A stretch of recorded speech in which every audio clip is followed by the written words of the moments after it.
Dry fruits laddu ಮಾಡೋದಕ್ಕೆ 20 ಅಂಜೀರನ್ನ ಅರ್ಧ ಗಂಟೆ ಮುಂಚೆ ಬಿಸಿನೀರಲ್ಲಿ ನೆನೆ ಹಾಕಬೇಕು. ಅದಾದಮೇಲೆ 1 ಕಪ್ ಬಾದಾಮಿ, 1 ಕಪ್ಪು ಗೋಡಂಬಿ, 1 ಕಪ್ಪು ಕಡಲೆ ಬೀಜ ಮತ್ತು 1 ಕಪ್ಪು ಬಿಳಿ ಎಳ್ಳು, 1 ಕಪ್ಪು ಸೂರ್ಯಕಾಂತಿ ಬೀಜ, 1 ಕಪ್ಪು ಪಂಪ್ಕಿನ್ ಸೀಡ್ಸು ಸೋರೆಕಾಯಿ ಬೀಜ ಮತ್ತು 1 ಕಪ್ಪಷ್ಟು ವಾಲ್ನಟ್ಸ್ ಹಾಕಿದ್ದೀನಿ ನಾನಿಲ್ಲಿ. ಮತ್ತು 2 ಟೇಬಲ್ ಸ್ಪೂನಷ್ಟು ಸೋಂಪು ಹಾಕಬೇಕು. ನಾವು ಸೋಂಪು ಬಿರಿಯಾನಿಲೆಲ್ಲ ಬಳಸ್ತೀವಲ್ಲ ಆ ಸೋಂಪು ಮತ್ತು 4 ಸ್ಪೂನಷ್ಟು ಫ್ಲಾಕ್ ಸೀಡ್ಸು ಇದನ್ನು ಹಾಕ್ಬಿಟ್ಟು ಲೈಟಾಗಿ ಹುರ್ಕೊಬೇಕು.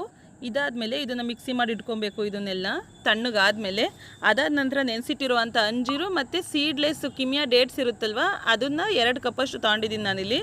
ಅವೆರಡು ಸೇರಿ ಮಿಕ್ಸಿ ಮಾಡಿ ತುಪ್ಪ 4 ಟೇಬಲ್ ಸ್ಪೂನಷ್ಟು ತುಪ್ಪ ಹಾಕ್ಬಿಟ್ಟು ಅದರಲ್ಲಿ ಬಿಸಿ ಇಟ್ಟರೆ ಈ ಥರ ಕರಗುತ್ತೆ. ಅದೆಲ್ಲ ಚೆನ್ನಾಗಿ ಬಿಸಿ ಆದಮೇಲೆ ಮಾಡಿಟ್ಕೊಂಡಿರೋ ಅಂಥ ಪುಡಿನೆಲ್ಲ ಹಾಕ್ಬಿಟ್ಟು ಲೋ ಫ್ಲೇಮ್ನಲ್ಲಿ ಇಟ್ಟು ಚೆನ್ನಾಗಿ ಮಿಕ್ಸ್ ಮಾಡ್ಕೊಬೇಕು.